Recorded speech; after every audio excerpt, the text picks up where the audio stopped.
Welcome back dear students.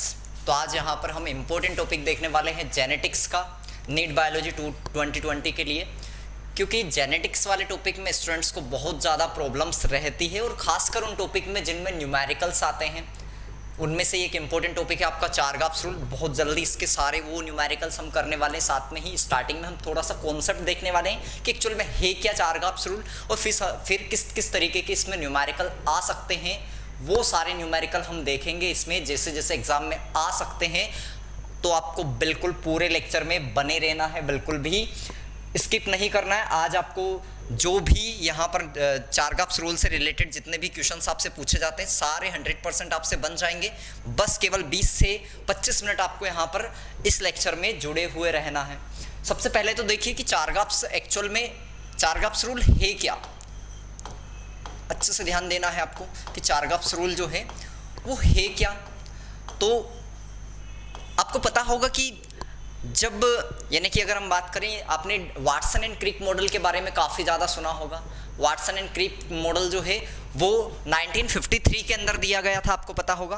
तो 1953 के अंदर जो वाटसन एंड क्रिक ने जो डीएनए का डबल हेलिक्स मॉडल दिया था, इससे थोड़े से साल पहले यानी कि अगर हम बात करें लगभग 3 ईयर पहले 1950 की ये बात है, 1950 में जब चारगाप्स ने डीएनए में जो बेस पेयर होते हैं उसके बारे में सही तरीके से एक्चुअल में बताया था। कंप्लीट इंफॉर्मेशन पहली बार किसने दी थी? चारगाप्स ने दी थी कि नाइट्रोजन बेसिस जो होते हैं वो डीएनए में किस प्रकार के पाए जाते हैं। और उसके बाद में ही जो वाटसन एंड क्रिक ने जब 1953 के अंदर डीएनए का मॉडल प्रपोज किया, तो उसमें एक हम ये कह सकते हैं कि बेस जो था वो किसको बनाया? चारगाप्स के रूल को बनाया था। तो इनमें जितनी भी बेस पेयर के बारे में या फिर जो छोटी छोटी चीज़ें प्यूरिन्स के साथ में कौन होगा, ये सारी चीज़ें जो थी वो नाइट्रोजन बेसिस के बारे में किसके मॉडल पर बेस थी? वाटसन एंड क्रिक में जो कहा था वो सारी चारगाप्स रूल के बेसिस पर कहा था।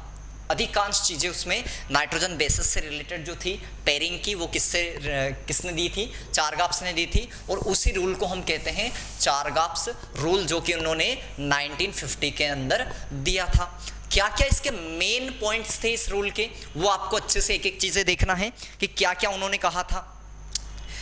इन्होंने कहा था कि हमेशा किसी भी पहले तो कुछ चीज़ें आपको समझना है यहाँ पर कि ये जो रूल है इनका, चारगाप्स का रूल, ये केवल डबल स्ट्रैंडेड डीएनए के लिए ही एप्लीकेबल होगा। क्या मतलब है डबल स्ट्रैंडेड डीएनए?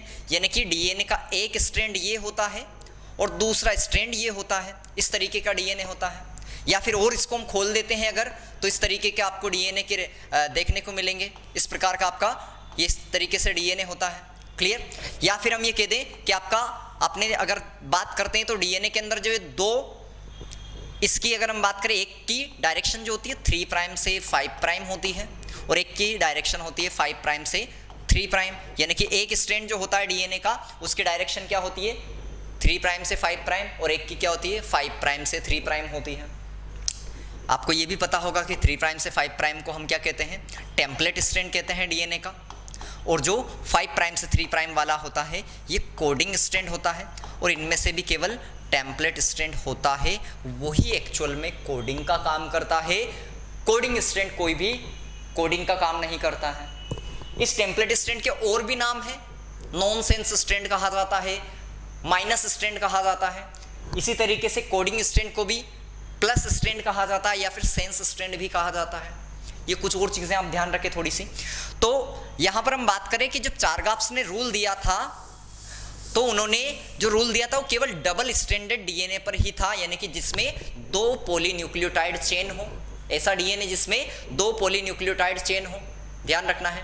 तो केवल डबल स्ट्रैंडेड डीएनए के लिए ही एप्लीकेबल था। ये जो रूल था सिंगल स्ट्रैंडेड डीएनए के लिए एप्लीकेबल नहीं है, ध्यान रख लेना है। सिंगल स्ट्रैंडेड डीएनए के लिए एप्लीकेबल नहीं है, ना ही ये सिंगल स्ट्रैंडेड आरएनए के लिए एप्लीकेबल है। तो क्योंकि आपको पता है आरएनए कैसा होता है? सिंगल स्ट्रैंडेड होता है। तो केवल और केवल चारगाप्स का रूल डबल स्ट्रैंडेड डीएनए पर ही एप्लीकेबल होता है।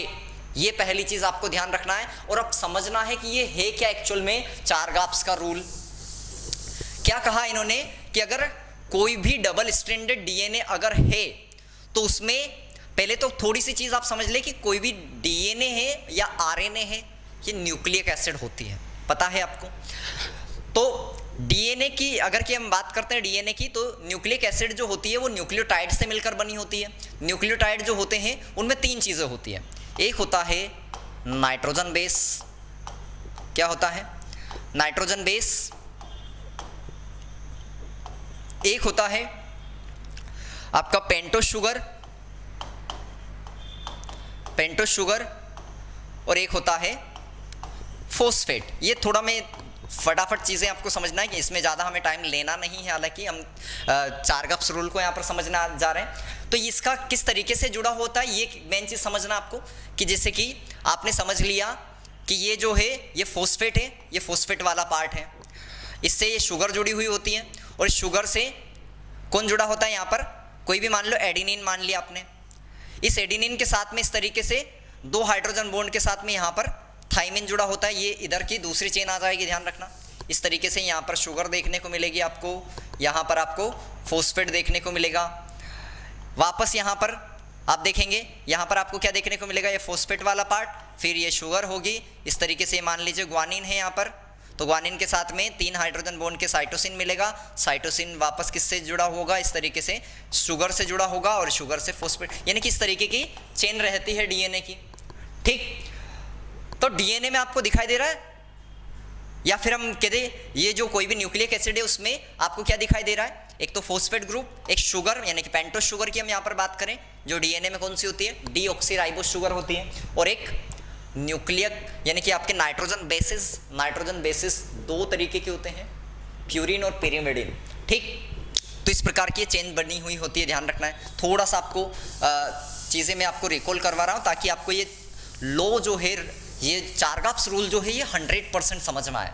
ठीक, तो यहाँ पर हम बात कर रहे हैं नाइट्रोजन बेसिस जो है वो 2 तरीके के होते हैं, कौन कौन से, प्यूरिन होता है और पिरिमिडिन होता है। ये 2 तरीके के नाइट्रोजन बेसिस होते हैं। ठीक, प्यूरिन एंड पिरिमिडिन। प्यूरिन में कौन आता है, एडिनिन आता है और ग्वानिन आता है। पिरिमिडिन में 3 तरीके के नाइट्रोजन बेसिस आते हैं, साइटोसिन आता है, यूरेसिल आता है और थाइमिन आता है। परंतु यूरेसिल जो है वो डीएनए में नहीं पाया जाता है, आरएनए में वो पाया जाता है, ध्यान रखना। तो अगर डीएनए की बात करें तो डीएनए में 4 तरीके के नाइट्रोजन बेसिस पाए जाते हैं, एडिनिन, ग्वानिन, साइटोसिन और थाइमिन, ये 4 नाइट्रोजन बेसिस पाए जाते हैं, ध्यान रखना है। ठीक, अब चारगप्स ने क्या कहा वो समझिए बात। चारगप्स ने कहा कि कोई भी अगर डबल स्ट्रैंडेड डीएनए है तो उसके अंदर हमेशा प्यूरिन जो होगा वो पिरिमिडिन के बराबर देखने को मिलेगा। तो क्या कहा कि डबल स्ट्रैंडेड डीएनए के अंदर हमेशा आपको प्यूरिन जो है वो पिरिमिडिन के बराबर देखने को मिलेगा। यानी कि क्या कह सकते हैं हम, उन्होंने कहा कि हमेशा प्यूरिन कौन कौन से, एडिनिन, प्यूरिन कौन से हैं, तो प्यूरिन देखिए कौन कौन से, एडिनिन प्लस ग्वानिन। तो एडिनिन प्लस ग्वानिन जो होगा वो हमेशा थाइमिन प्लस साइटोसिन के बराबर होगा। क्या कहा उन्होंने कि एडिनिन और ग्वानिन जो होगा वो हमेशा थाइमिन और साइटोसिन के बराबर होता है, क्योंकि एडिनिन किसके साथ पेयरिंग करता है, थाइमिन के साथ, ग्वानिन किसके साथ पेयरिंग करता है, साइटोसिन के साथ। और क्या कहा, इसको हम कैसे कर सकते हैं, यानी कि A plus G/T plus C equal to 1, यानी कि इन दोनों का रेशियो क्या होता है, 1 होता है, यानी कि लगभग ये बराबर होते हैं। ये बात इन्होंने कही थी, ध्यान रखना है। तो पहली चीज क्या कही चारगप्स ने कि हमेशा एक डबल स्ट्रैंडेड डीएनए के अंदर प्यूरिन और पिरिमिडिन इक्वल बने रहते हैं, ध्यान रखना है अच्छे से। इसके बेसिस पर ही आप क्या कह सकते हैं, दूसरी इंपॉर्टेंट चीज यहां से इसके बेसिस पर ड्रॉ कर सकते हो, क्योंकि आपको पता है कि एडिनिन किसके साथ पेयरिंग करने का काम करता है, थाइमिन के साथ, और ग्वानिन किसके साथ करता है, साइटोसिन के साथ। तो यानी कि दूसरी इंपॉर्टेंट चीज यहां से क्या लिख सकते हो कि हमेशा ये भी चीज उन्होंने कही कि एडिनिन जो होता है वो थाइमिन के बराबर होगा और ग्वानिन जो होगा वो साइटोसिन के बराबर होगा। यानी कि हम ये कह सकते हैं A/T का रेशियो जो होगा वो भी क्या होगा, 1 होगा।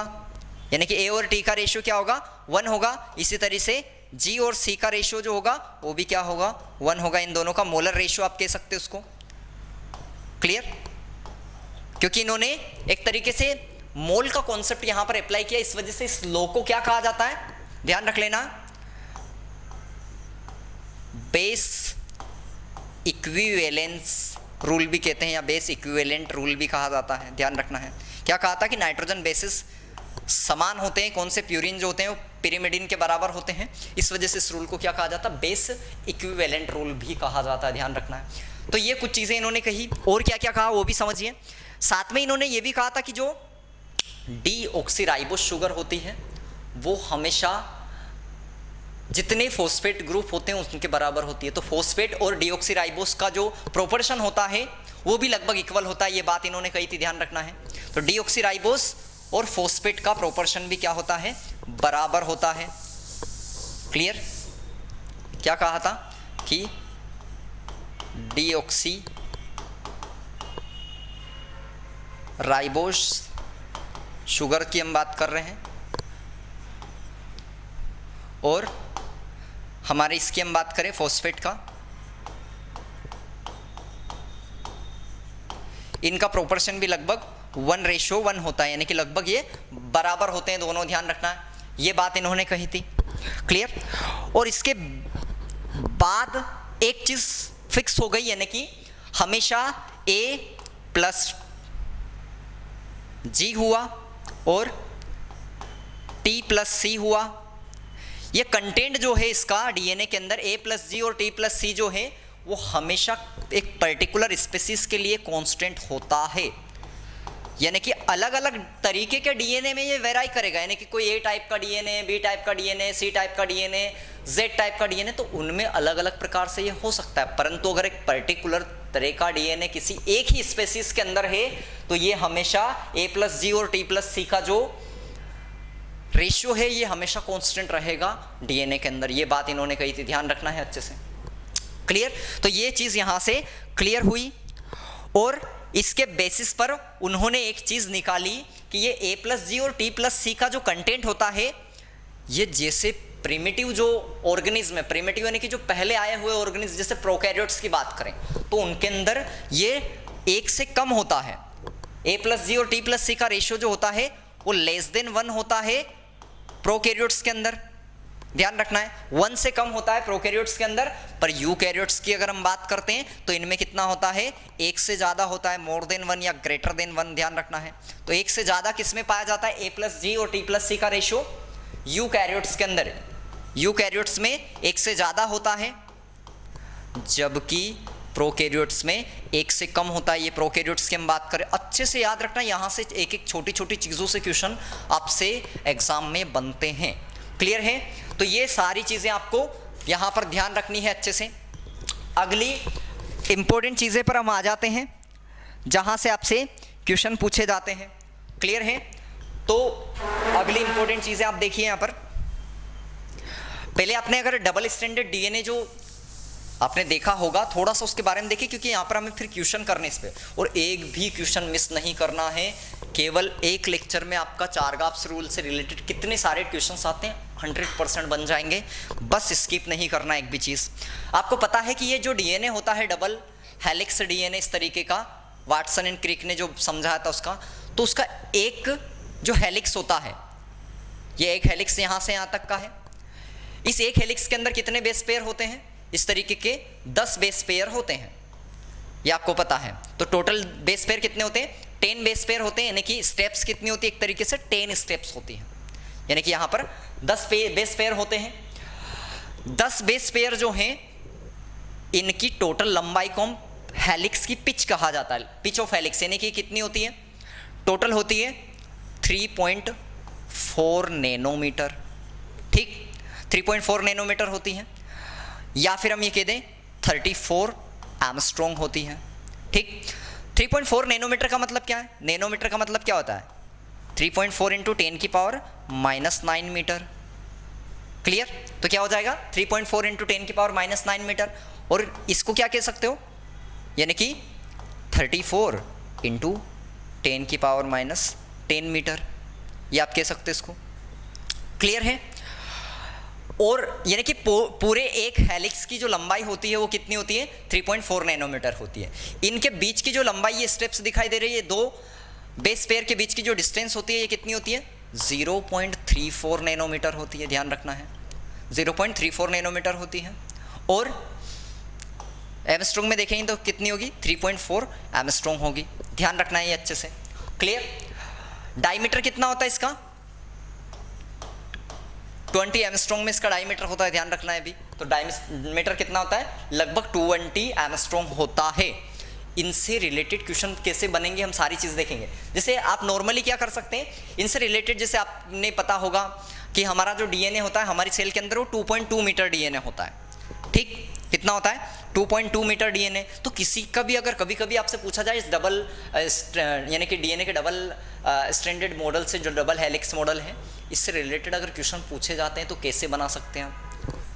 कभी कभी डीएनए की लंबाई पूछ ली जाती है आपको ये बेस पेयर वगैरह देकर। तो ध्यान रखना है। जैसे हमारी ह्यूमन की अगर हम बात करें तो हमारे हैप्लॉइड कंटेंट के अंदर डीएनए जो होता है वो 3.3 × 10⁹ बेस पेयर, इतने बेस पेयर हमारे अंदर पाए जाते हैं। ये हैप्लॉइड की बात कर रहे हैं, यानी कि सिंगल एन के अंदर बात कर रहे हैं हम, n = 23 में। अगर 2n में आप करोगे तो कितना हो जाएगा, 6.6 × 10⁹ बेस पेयर। जब इन टोटल बेस पेयर में अगर आप क्या कर देंगे, इन बेस पेयर के बीच की लंबाई की, यानी कि 3.4 × 10⁻⁹ मीटर का अगर मल्टीप्लाई कर देते हैं इसमें 3.3 × 10⁻⁹ का, तो आपका आंसर क्या निकल आएगा, ये 2.2 मीटर डीएनए। यानी कि हर एक सेल के अंदर 2.2 मीटर का डीएनए होता है। अब इससे रिलेटेड और चीज़ें भी बन सकती हैं। वापस हम चारगाप्स रूल के इंपॉर्टेंट चीज़ों पर आते हैं। इसलिए थोड़ा सा कॉन्सेप्ट इसलिए मैंने बताया आपको, थोड़ा रिवाइज आपको एक्चुअल में इसलिए करवाया ताकि आप यहाँ से रिलेटेड, अगर इससे रिलेटेड कॉन्सेप्ट से रिलेटेड क्वेश्चंस अगर आपसे आते हैं इसमें तो आसानी से बन जाएंगे। अब हम क्वेश्चंस पर आ जाते हैं, इसके किस तरीके से आपको क्वेश्चंस यहाँ पर करने हैं, कैसे कैसे क्वेश्चंस आपसे पूछे जाते हैं, उन पर यहाँ पर हमें फोकस करना है। पहले हम ऐसा करेंगे, थोड़े जो सिंपल क्वेश्चन है उसको पहले करेंगे और फिर लास्ट में हम थोड़े जो अच्छे लेवल के क्वेश्चन करेंगे। ध्यान रखना है, तो आपको पूरे लेक्चर में बने रहना है अच्छे से। पहला क्वेश्चन जो है आपका वो ये है कि मान लो आपको कोई एक डीएनए है, उसमें 20% जो है वो साइटोसिन दे रखी है, यानी कि कोई डबल स्ट्रैंडेड डीएनए है। ध्यान रखना क्वेश्चन क्या है, एक डबल स्ट्रैंडेड डीएनए के अंदर आपको साइटोसिन जो है वो कितना दे रखा है, 20% दे रखा है। कितना दे रखा है, 20% दे रखा है। और आपसे पूछा गया है बताइए एडेनिन क्या होगा। क्या पूछा गया आपसे, बताइए एडेनिन कितना होगा। क्लियर, ये क्वेश्चन आपसे पूछा गया है। तो साइटोसिन 20%। अब आपको रूल क्या देखना है, आपको पता है कि चारगाप्स रूल होता है A+G = T+C, मतलब कि प्यूरिन जो होते हैं वो पिरिमिडिन के बराबर होते हैं। और आपको एक चीज़ और पता है कि हमेशा एडेनिन के बराबर तो थाइमिन होता है, ग्वानिन के बराबर हमेशा साइटोसिन होता है। अगर आपको दे रखा है साइटोसिन 20%, तो सिंपल सी बात है 20% ही ग्वानिन होगा और 20% ही साइटोसिन है, यानी कि ये दोनों मिलाकर कितने हो गए, 40%, 40% ये हो गए। बचा भाग कितना, 60%। और पूरा डीएनए का पार्ट के ये चार मिलाकर पूरे डीएनए को 100% को बनाते हैं, जिसमें सी आपका 20% दे रखा है तो जी भी 20% होगा। बचा कितना, 60%। और यानी कि ये दोनों मिलाकर कितना बनाएंगे इसका, 60%। और अगर अकेले यानी कि एडेनिन कितना बनाएगा, 30%। एडेनिन कितना बनाएगा, 30%। तो थाइमिन भी कितना बनाएगा, 30% पार्ट। तो आपसे एडेनिन पूछा गया तो कितना होगा, 30% होगा। इस तरीके से आप आसानी से, पहला सिंपल क्वेश्चन सबसे था, ये लो कैटेगरी वाला क्वेश्चन है। ठीक, तो ये पहला क्वेश्चन था। सेकंड नंबर का क्वेश्चन अब देखिए कैसे कैसे क्वेश्चन पूछा जाता है। हर एक कैटेगरी के हमें क्वेश्चन देखने, तो ये सबसे इंपॉर्टेंट पार्ट है, स्किप नहीं करना है। एक थोड़ा सा मैं आपको इंपॉर्टेंट चीज़ बता देता हूं कि अगर आप कोई भी इस तरीके की एग्ज़ाम जैसे नीट या फिर इस तरीके कॉम्पिटिटिव एग्ज़ाम की प्रिपरेशन कर रहे हैं तो आपके लिए एक बेस्ट ऐप है फिलो ऐप। इसको इसकी लिंक जो है वो डिस्क्रिप्शन में दे रखी है, तो फिलो ऐप को आप डाउनलोड कर सकते हैं। यहाँ पर एक बेस्ट डाउट सॉल्विंग ऐप है, आपसे टीचर जो है वो इंस्टेंटली यानी कि with in 60 second live connect हो जाते हैं। तो आपको क्या करना है, बस डाउनलोड करिए उसको, कोई भी डाउट है उसको फटाफट आप उसका एक तरीके से स्नैप लीजिए और साथ में ही आप इस पर टीचर से लाइव कनेक्ट हो जाइए। ओके, तो लिंक डिस्क्रिप्शन में दे रखी है, फिलो ऐप को आप डाउनलोड ज़रूर कर लेना। हमारी जो 2023 की नई बैचेस है वो स्टार्ट होगी 20 जुलाई से, ध्यान रखना 20 जुलाई से स्टार्ट होने वाली है। लगातार स्टूडेंट बहुत अच्छा परफॉर्म कर रहे हैं, एक स्पेशल ऑफर भी रहने वाले हैं, कई सारी अनाउंसमेंट अभी होना बाकी है। तो जो भी आप प्रेपरेशन कर रहे हैं नेक्स्ट 23 के लिए, जो भी करने वाले हैं, ज़रूर आप जुड़ें, आप हमारे कॉन्टेक्ट्स पर ज़रूर कॉल कर सकते हैं। ओके, तो आगे देखिए, हम बात कर रहे थे यहाँ पर कि जो अलग अलग तरीके के क्वेश्चन आपसे आते हैं वो कैसे कैसे पूछे जा सकते हैं। ठीक, अगला क्वेश्चन है, मान लो कि एक डीएनए है, कोई भी एक डबल स्ट्रैंडेड डीएनए आपको दे रखा है। ठीक, तो एक डबल स्ट्रैंडेड डीएनए है, इसमें आपको बेस पेयर दे रखे हैं, टोटल न्यूक्लियोटाइड की संख्या दी है 5386, तो 5386 इसमें न्यूक्लियोटाइड है। तो एक डबल स्ट्रैंडेड डीएनए है, उसमें न्यूक्लियोटाइड के नंबर्स आपको दिए हैं 5386, इतने न्यूक्लियोटाइड उसमें हैं। ठीक, जिसमें आपको दिया हुआ है कि एडेनिन जो है वो 29% है। क्या है, एडेनिन 29% है। उसके बाद में जो थाइमिन दे रखा है आपको, थाइमिन दे रखा है आपको 17%, थाइमिन कितना है 17% दे रखा है। ग्वानिन जो दे रखा है वो आपको दे रखा है 17%, और बचा क्या, थाइमिन, सॉरी साइटोसिन। तो जो साइटोसिन दे रखा है वो दे रखा आपको 32%। तो एक डीएनए है आपको जिसमें 5386 न्यूक्लियोटाइड है, एडेनिन 29% है, ग्वानिन 17% है, थाइमिन 17% दे रखे हैं, साइटोसिन 32% दे रखे। बताया है कि बताइए इस डीएनए को देखकर आपको बताना है कि ये कैसा डीएनए है, किस टाइप का डीएनए होगा, कैसा होगा, क्या आपसे इससे कंक्लूजन निकालते हैं। तो इससे आपको कंक्लूजन निकालना है। क्या कंक्लूजन आप निकालोगे, अभी थोड़ी देर पहले बताया था उससे ही रिलेटेड क्वेश्चन है। क्या है, आपने देखा था कि हमेशा अगर कोई डबल स्ट्रैंडेड डीएनए होगा तो उसमें एडेनिन जितना है उतना थाइमिन होगा, ग्वानिन जितना है उतना साइटोसिन होगा। क्या यहाँ पर एडेनिन के बराबर आपको थाइमिन दिखाई दे रहा, क्या नहीं? यहाँ पर एडेनिन 29% है, थाइमिन 17% है, ग्वानिन 17% है, तो साइटोसिन 32% है। एक चीज़ क्लियर है कि ये कैसा नहीं है, डबल स्ट्रैंडेड डीएनए नहीं है, ध्यान रखना। तो डबल स्ट्रैंडेड डीएनए ये नहीं है तो मतलब है क्या फिर? क्या ये आरएनए है? क्या आरएनए हो सकता है? ये एडेनिन है, थाइमिन है, ग्वानिन है, साइटोसिन है, तो आरएनए नहीं हो सकता है, क्योंकि आरएनए के अंदर क्या होता है, थाइमिन की जगह पर यूरेसिल होता है, तो वो भी यहाँ पर नहीं है, यानी कि आरएनए भी नहीं है। तो है क्या ये होगा सिंगल स्ट्रैंडेड डीएनए। ध्यान रखना है, ऐसे क्वेश्चन पूछे जा सकते हैं आपसे। तो अगर कंटेंट जो है वो एडेनिन जो है वो थाइमिन के बराबर नहीं है, ग्वानिन जो है वो साइटोसिन के बराबर नहीं है, और ऐसे में आपके कंटेंट जो है वो बराबर नहीं दे रखा, तो वो क्या हो सकता है? सिंगल स्ट्रैंडेड डीएनए हो सकता है। क्योंकि सिंगल स्ट्रैंडेड डीएनए में तो आप किसी को ले लीजिए, एडेनिन ले लीजिए, ग्वानिन ले लीजिए, साइटोसिन कितना ही आपके हिसाब से आप ले सकते हैं, इस तरीके से हो सकता है। इस वजह से क्या होगा, सिंगल स्ट्रैंडेड डीएनए इंपॉर्टेंट है। ऐसे क्वेश्चन आपसे एग्जाम में पूछे जा सकते हैं, ध्यान रखना। क्लियर है? तो याद रखना अच्छे से चीजें सारी, ओके? ध्यान रखना, इंपॉर्टेंट क्वेश्चन में से एक है। आगे समझ में कमेंट में जरूर बता देना क्वेश्चन कैसे लगे, कई सारे इंपॉर्टेंट क्वेश्चन यहां पर आने वाले हैं, है ना?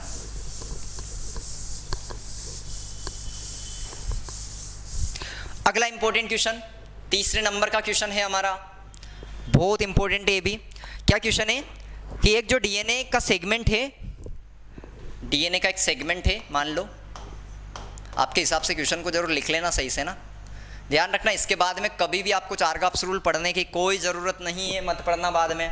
डीएनए का सेगमेंट है, उसमें 120 एडेनिन आपको दे रखे हैं, 120 एडिनिन दे रखे हैं और 120 ही दे रखे हैं आपको साइटोसिन,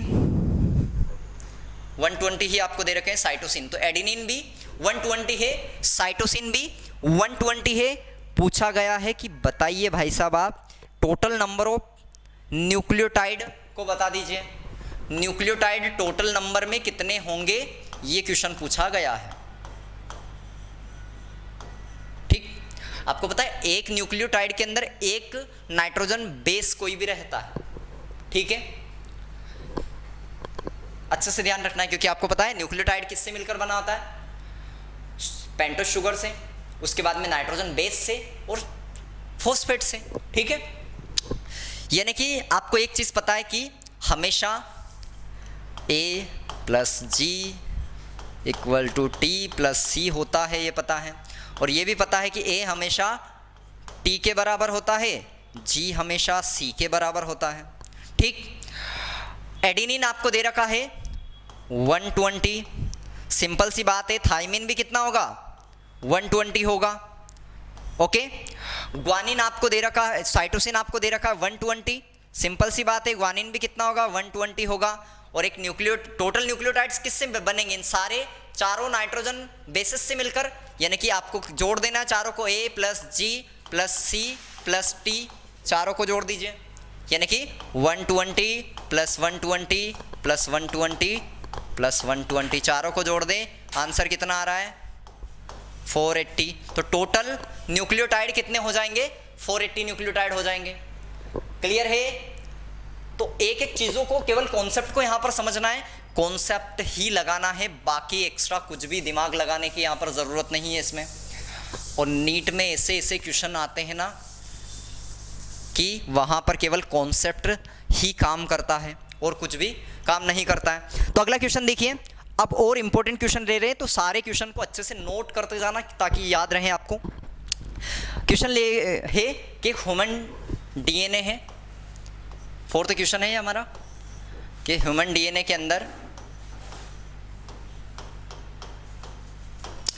ह्यूमन डीएनए के अंदर आपको दे रखा है कि 30% एडिनिन है, यानी कि एडिनिन जो है उसका परसेंटेज दिया है आपको 30%। तो एडिनिन कितना है 30% है। आपसे और नाइट्रोजन बेसिस जो है उनको पूछा गया कि बताइए और नाइट्रोजन बेसिस कितने कितने परसेंटेज यहाँ पर होंगे, ठीक। आपको वही सेम चीज़ करना है, A प्लस G पता है आपको, क्या करना है T प्लस C आपको करना है, ठीक। एडिनिन आपको दे रखा है 30% और आपको पता है कि एडिनिन हमेशा किसके बराबर होता है, थाइमिन के, डबल स्ट्रैंडेड डीएनए के अंदर। ग्वानिन जो होता है वो साइटोसिन के बराबर होता है, यानी कि अगर ये 30% एडिनिन था तो थाइमिन भी होगा 30%, ठीक। 30-30 मिलकर 60% हो चुके हैं ये दोनों मिलकर, ठीक। ग्वानिन और साइटोसिन दोनों मिलकर कितने बचे हैं, मतलब 40% होंगे और 40% में दोनों बटेंगे, यानी कि 20% अगर ग्वानिन है तो 20% ही आपका साइटोसिन होगा। क्लियर है। तो ग्वानिन और साइटोसिन दोनों 20% होंगे। आगे समझ में। तो ये बहुत सिंपल सा क्वेश्चन था ये भी। अगला क्वेश्चन देखिए, नेक्स्ट क्वेश्चन देखिए। अभी थोड़े हम बेसिक क्वेश्चन कर रहे हैं, अगला अब हम नेक्स्ट क्वेश्चन थोड़े से अच्छे लेवल के क्वेश्चन भी हम देखेंगे यहाँ पर, ठीक। ओके, तो नेक्स्ट क्वेश्चन देखिए। अगला क्वेश्चन है आपका, अगर किसी डीएनए के अंदर एडिनिन जो है वो 40% दे रखा है और किसको दिया है आपको, जो थाइमिन है वो 60% दे रखा है। थाइमिन जो दे रखा है वो 60% दे रखा है।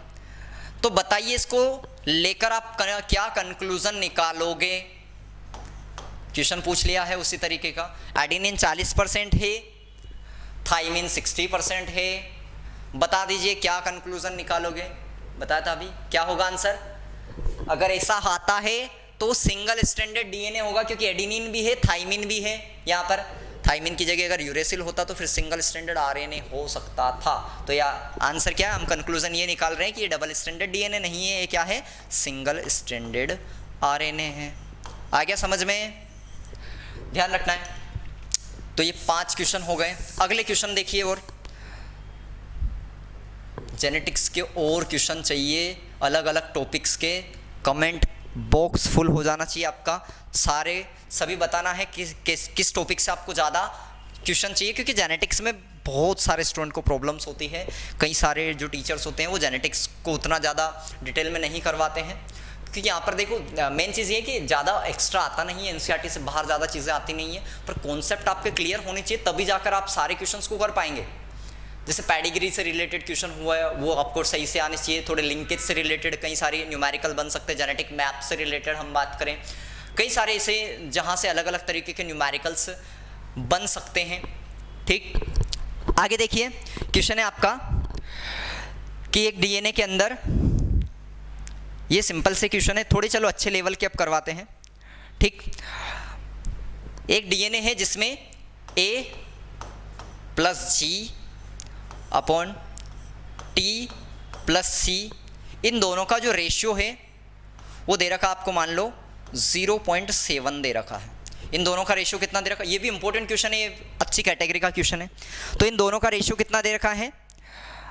0.7 का दे रखा है। ये केवल 1 स्ट्रैंड का दे रखा है, ये केवल डीएनए के 1 स्ट्रैंड का रेशियो है, ध्यान रखना है। 1 स्ट्रैंड का केवल रेशियो है। आपसे पूछा गया है कि बताइए जो सेम सीक्वेंस जो है इसका सेकंड यानी कि दूसरे स्ट्रैंड के लिए, इसके ही अनदर कॉम्प्लीमेंट्री स्ट्रैंड के लिए ये रेशियो जो है वो क्या होगा, ये क्वेश्चन पूछा गया है कि कॉम्प्लीमेंट्री स्ट्रैंड के लिए रेशियो क्या होगा अगर एक स्ट्रैंड का ये रेशियो है तो। क्लियर है? अभी थोड़ी देर पहले इसीलिए छोटी छोटी चीज़ें मैंने बताई थी ताकि आपको क्लियर हो ये चीज़ें। स्टार्टिंग में लग रहा होगा आपको कि टाइम थोड़ा सा हम ले रहे हैं इसमें, पर एक्चुअल में टाइम इसलिए ले रहे थे। तो देखिए आपको पता है कि 2 स्ट्रैंड इसके जो होते हैं, यानी कि एक 3 प्राइम से 5 प्राइम होता है, एक 5 प्राइम से 3 प्राइम होता है, एक दूसरे के कॉम्प्लीमेंट्री होते हैं दोनों। यानी कि आप ये कह सकते हो अगर ऊपर क्या है A + G है तो इसकी जगह अगले में क्या होगा, एक ही जगह क्या होगा थाइमिन, प्लस G की जगह क्या होगा C साइटोसिन, नीचे क्या आ जाएगा T की जगह क्या होगा एडेनिन, प्लस C की जगह क्या हो जाएगा G यानी कि ग्वानिन। ठीक, ये कॉम्प्लीमेंट्री रख दिया। इसका रेशियो क्या होगा? अब सोचो यहाँ पर 0.7 है, 0.7 का एक्चुअल में मतलब क्या है 10/7 क्या है 0.7 का मतलब क्या है 7/10 क्या है इसका मतलब 7/10, यानी कि इसका मतलब क्या होगा, ये इसको हमने उल्टा कर दिया एक तरीके से। कॉम्प्लीमेंट्री मतलब उल्टा हुआ, देखो नीचे क्या था T + C था वो ऊपर आ गया, A + G जो था वो ऊपर था ये नीचे आ गया, यानी कि रेशियो भी क्या हो जाएगा उल्टा। तो 0.7 का आप क्या लिख सकते हो 1/0.7, या फिर क्या लिख सकते हो इसको उल्टा कर दो, 7/10 था उसको क्या कर दोगे 10/7। आंसर क्या आएगा 1.4, लगभग 1.43 में आ रहा है। क्लियर? तो ये आपका क्या हो जाएगा आंसर हो जाएगा इसका। आ गया समझ में? ऐसे क्वेश्चन भी आते हैं, इंपॉर्टेंट है, ध्यान रखना, इनको बिल्कुल भी मिस नहीं करना ऐसे क्वेश्चन को आपको। ओके, अगली इंपॉर्टेंट चीज, ओके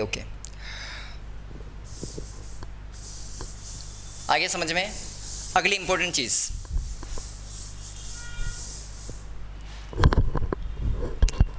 नेक्स्ट क्वेश्चन पर हम आ जाते हैं वापस। मान लो आपको एक डीएनए दे रखा है, कौन सा क्वेश्चन है 7th नंबर का हमारा शायद, है ना।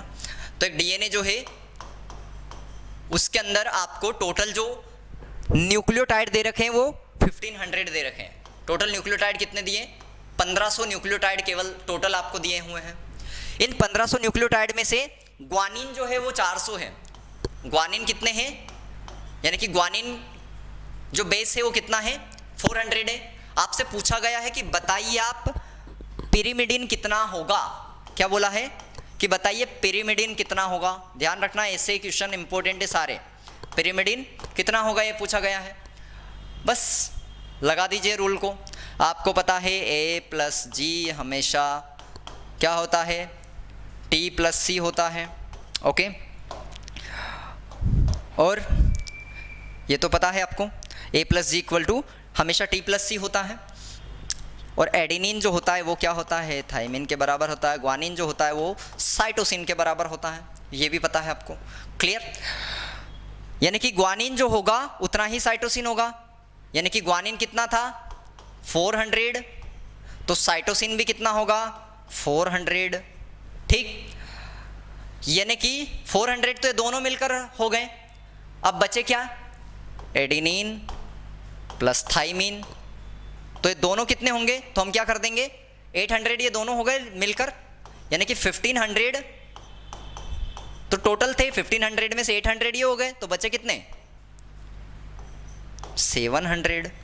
तो टोटल एडिनिन और थाइमिन मिलकर कितने हो जाएंगे 700। और इन 700 में से दोनों हैं, यानी कि दोनों बराबर होते हैं। आपको पता है एडिनिन हमेशा थाइमिन के बराबर होता है, यानी कि 350 अगर एडिनिन है तो 350 ही होंगे थाइमिन। आगे समझ में, तो सारे बेस पेयर कितने हुए, आगे समझ में कैसे कैसे बताएंगे कितने बेस पेयर होंगे। एडिनिन कितना होगा, एडिनिन आपके हो गए 350 और थाइमिन हो गए 350। क्वेश्चन में क्या पूछा गया, पिरिमिडिन कितने होंगे। प्यूरिन क्या थे, A प्लस जी जो थे वो प्यूरिन थे, और T प्लस सी जो थे वो पिरिमिडिन थे। थाइमिन कितने आए हैं, आंसर देखो 350, तो थाइमिन प्लस साइटोसिन कितना है 400, जोड़ दीजिए दोनों को, यानी कि 350 प्लस 400, आंसर कितना आ गया 750, 750 होंगे पिरिमिडिन टोटल। ओके, इससे क्वेश्चन आते हैं, अच्छे से याद रख लेना है, पूछे जाते हैं इससे एग्जाम में। ठीक, अगले क्वेश्चन पे आ जाते हैं। 7 क्वेश्चन लगभग इसमें हो चुके हैं। नेक्स्ट क्वेश्चन हम करते हैं। अगला क्वेश्चन है आपका, सारे इंपॉर्टेंट है, स्किप कुछ भी नहीं करना है, ऐसे टॉपिक में समय देना है। ये समय आपको भी फिर बाद में काम आएगा, 4-4 नंबर देखे जाएंगे क्वेश्चन बाद में आपको। क्लियर, एक डीएनए मान लो, उसमें 2000 न्यूक्लियोटाइड है। अगला क्वेश्चन है 8th नंबर वाला हमारा कि 2000 न्यूक्लियोटाइड आपको डीएनए के अंदर दे रखे हैं। कितने दे रखे हैं 2000 न्यूक्लियोटाइड दे रखे हैं। इन 2000 में से जो एडिनिन दे रखे हैं, एडिनिन के बेस पेयर वो बेस दे रखे हैं, वो आपको 520 दे रखा है। तो 520 क्या है, वो एडिनिन है। ठीक, आपसे पूछा गया है कि बताइए प्यूरिन कितने होंगे। अब अगला क्वेश्चन प्यूरिन से पूछ लिया गया है, प्यूरिन कितने होंगे। ये सेमी क्वेश्चन था थोड़ा उस टाइप का ही। तो आपको पता है A प्लस जी ये क्या होते हैं, प्यूरिन होते हैं। पिरिमिडिन क्या होता है, T प्लस सी। और एडिनिन जो होता है वो हमेशा थाइमिन के बराबर होता है। ग्वानिन जो होता है वो हमेशा साइटोसिन के बराबर होता है। आपको एडिनिन 520 दे रखा है, यानी कि 520 ही आपका थाइमिन होगा। ठीक, दोनों को जोड़ दो, 520 और 520 1040 हो गए। तो प्यूरिन कितने हो गए यहाँ पर, A और T हुए आपके 1040। क्लियर है, तो एडिनिन और थाइमिन मिलाकर 1040 हो गए आपके। इनको आप क्या करेंगे, 2000 में से माइनस कर दीजिए, 2000 में से माइनस कर दीजिए, माइनस 1040, बचे कितने 960। तो 960 कौन कौन बचे हैं अब आपके, एक बचा है ग्वानिन और साइटोसिन। तो ग्वानिन प्लस साइटोसिन मिलाकर कितने 960 है। 960 का आधा कितना होगा, यानी कि दोनों कितने होंगे, हमेशा ग्वानिन और साइटोसिन तो बराबर होते हैं, यानी कि ग्वानिन कितना होगा इसमें से 480 और ये भी कितना होगा 480। ठीक, तो ग्वानिन भी 480 और साइटोसिन भी 480। क्लियर, और ये कितने 520 आपसे पूछा गया प्यूरिन। और प्यूरिन क्या होता है A प्लस जी। A कितना दे रखा था 520 प्लस जी कितना आया है 480। ठीक, कितने हो गए आंसर? 1000। क्लियर? इस तरीके से क्वेश्चंस बनाना है। आ गया समझ में अच्छे से? बहुत इंपॉर्टेंट है इस तरीके के क्वेश्चन सारे। अब सबसे इंपॉर्टेंट क्वेश्चन अब है एक्चुअल में, जो थोड़े डिफिकल्ट हो सकते हैं आपके लिए। अगर आप बायो रैंकर से पढ़े रहे हैं ये चीज़ें तो आपके लिए आसान है फिर, पर अगर आपने नहीं पढ़ा है बायो रैंकर से तो हो सकता है आपके लिए चीज़ें डिफ़िकल्ट थोड़ी सी हो जाए, है ना? तो इसलिए दोस्तों को शेयर कर देना। ओके, तो देखिए अगला क्वेश्चन है आपका। हमारा एक्चुअल में कौन सा वाला क्वेश्चन था? 9th या 10th वाला क्वेश्चन था ना? ठीक, तो क्वेश्चन क्या है आपका कि एक जो डीएनए दे रखा है वो कितना बड़ा है? 1.6 किलो बेस पेयर का डीएनए है। कितना है? 1.6 किलो बेस पेयर का एक डीएनए दे रखा है। इतना लंबा डीएनए है, 1.6 किलो बेस पेयर का। ठीक, इसमें से एडेनिन जो दे रखे हैं आपको वो 820 दे रखे हैं। एडेनिन कितने दे रखे हैं? 820 दे रखे हैं। बताइए साहब साइटोसिन क्या होगा? कितना होगा साइटोसिन? सबसे पहला कन्फ्यूज़न तो आपको 1.6 kbp देख के ही घबरा गए होंगे आप। तो ध्यान रखना है 1.6 किलो बेस पेयर का मतलब क्या है? किलो का मतलब है कि यहाँ पर 1000 का मल्टीप्लाई करना है आपको। तो किलो बेस पेयर यानी कि 1.6 इंटू 1000 बेस पेयर, यानी कि आंसर कितना हो जाएगा? टोटल कितने हैं? 1600 बेस पेयर है। यानी कि इस डीएनए के अंदर टोटल बेस पेयर कितने हैं? 1600 है। 1600 तो बेस पेयर से यानी कि बेसिस कितने होंगे? दुगने, यानी कि लगभग टोटल कितने होंगे? 3200 बेसिस है इसमें। अगर बेस पेयर 1600 है यानी कि बेसिस कितने? 3200। और इन 3200 बेसिस में से एडेनिन दे रखा है 820 बेसिस कौन से? एडेनिन है। ठीक, और आपको पता है adenine plus guanine equal to cytosine plus thymine. ये आपको अच्छे से जानते हैं आप, या फिर आप सही तरीके से लिख दे T प्लस C। ठीक, और आपको पता है एडेनिन के बराबर हमेशा होता है थाइमिन, ग्वानिन के बराबर हमेशा होता है साइटोसिन। एडेनिन अगर आपको 820 दे रखा है तो सिंपल सी बात है कि थाइमिन भी होगा 820 और दोनों मिलकर हो जाएंगे 1640। तो एडेनिन और थाइमिन मिलकर कितने हो गए? 1640 हो गए। क्लियर है? इसमें से 1640 को घटा दीजिए, बचे कितने? मैथ्स कमजोर है क्या थोड़ा? ठीक, तो 1560 बेस पेयर मिलकर कौन हो रहे हैं आपके? ग्वानिन और साइटोसिन के। को ग्वानिन प्लस साइटोसिन जो है उनके कितने हो रहे हैं? 1560 बेस पेयर हो रहे हैं। और इसके भी आधे कर दीजिए, यानी कि एक एक कितने हो जाएंगे? अगर सिंगल सिंगल करोगे तो 1560 का आधा कर दीजिए, कितना होगा? 780 हो जाएगा। तो कितना हो जाएगा?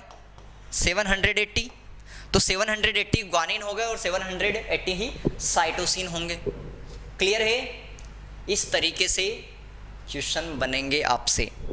तो ये 10th नंबर का क्वेश्चन हमारा था। अगला क्वेश्चन देख लीजिए, एक और इंपॉर्टेंट क्वेश्चन मैं आपको बता रहा हूं जो ज्यादा पूछा जाता है। ये ज्यादा पूछा जाता है, इसके बारे में ध्यान रखें।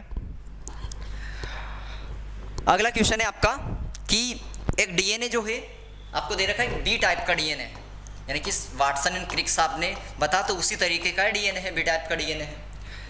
और इस डीएनए की जो लंबाई दे रखी है, लेंथ दे रखी है एक हेलिक्स की, एक हेलिक्स की लंबाई जो दे रखी है वो दे रखी है 6.8 नैनोमीटर।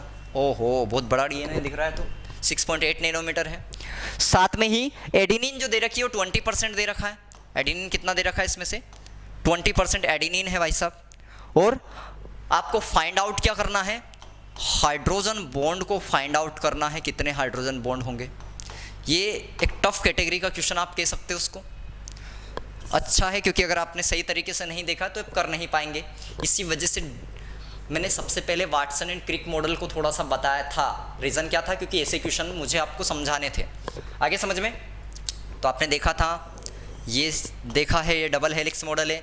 एक हेलिक्स की पिच हमारे बी टाइप की डीएनए की होती थी 3.4 नैनोमीटर, पर इस डीएनए की कितनी है 6.8 नैनोमीटर, यानी कि आप क्या कह सकते हो, ये दुगना है भाई साहब, ये तो लंबाई में दुगना है। तो सिंपल सी बात है, इसके अंदर बेस पेयर कितने होते थे 10 बेस पेयर होते थे, और 10 बेस पेयर जो होते थे उनसे एक हेलिक्स बनता था। तो सिंपल सी बात है, इसमें कितने बेस पेयर होंगे, दुगने हैं, यानी कि 20 बेस पेयर होंगे। आगे समझ में, 20 बेस पेयर होंगे, यानी कि बेसिस कितने होंगे 40 बेसिस होंगे। आगे समझ में, अगर बेस के पेयर 20 है तो बेसिस कितने होंगे 40 होंगे। ओके, 40 बेसिस होंगे, और उनमें से आपको दे रखा है एडेनिन है 20%, एडेनिन 20% है, और आपको पता होता है एडेनिन के बराबर थाइमिन होता है, तो थाइमिन भी होगा 20%। आ गया समझ में। और 40% अगर ये दोनों मिलकर हो गए तो बचा कितना 60%, यानी कि ग्वानिन प्लस साइटोसिन मिलकर कितने हो जाएंगे 60%। ठीक, ग्वानिन प्लस साइटोसिन मिलकर कितने हो जाएंगे 60% हो जाएंगे। अब ये परसेंटेज निकाल किसका रहे हमें 40 का, यानी कि 40 बेसिस में से 20% एडेनिन है और 20% थाइमिन है, और 30% ग्वानिन है और 30% साइटोसिन है, दोनों मिलाकर 60% हो रहे हैं। 40 का 20% कितना होता है, 40 का 20% कितना होगा 8 भाई, कितना होगा 8, तो 8 एडेनिन है 8 ही थाइमिन है। ये कितना होगा इसका 60%, यानी कि 30% कितना होगा इस दोनों का, इसका 12 होगा 30% अगर 40 का आप निकालेंगे तो, और इसका भी 12, यानी कि 12 ये दोनों मिलकर कितने हो गए 24। तो ग्वानिन और साइटोसिन 24 हो गए, 12 मिलकर, और ये कितने हो गए 16 हो गए। इस तरीके से टोटल आपके कितने हो जाते हैं 40 बेसिस हो जाते हैं। पर आपसे तो बेसिस का तो पूछा नहीं गया, आपसे पूछा गया है हाइड्रोजन बॉन्ड इनमें कितने होंगे। अब कॉन्सेप्ट लगाना है आपको, क्या लगाना है, आपको पता है एडेनिन हमेशा थाइमिन के साथ 2 हाइड्रोजन बॉन्ड से जुड़ता है, ग्वानिन हमेशा साइटोसिन के साथ में 3 हाइड्रोजन बॉन्ड के साथ जुड़ता है। एडेनिन कितने हैं 8 है, ये भी 8 है, ये कितने हैं 12 है, ये भी 12 है। ठीक, और एक के अंदर कितने बॉन्ड होते हैं एडेनिन और थाइमिन के बीच में 2, यानी कि 8 × 2 = 16 हाइड्रोजन बॉन्ड। तो एडेनिन और थाइमिन के बीच में 16 हाइड्रोजन बॉन्ड होंगे, जबकि ग्वानिन और साइटोसिन के बीच में 12, एक के बीच में 3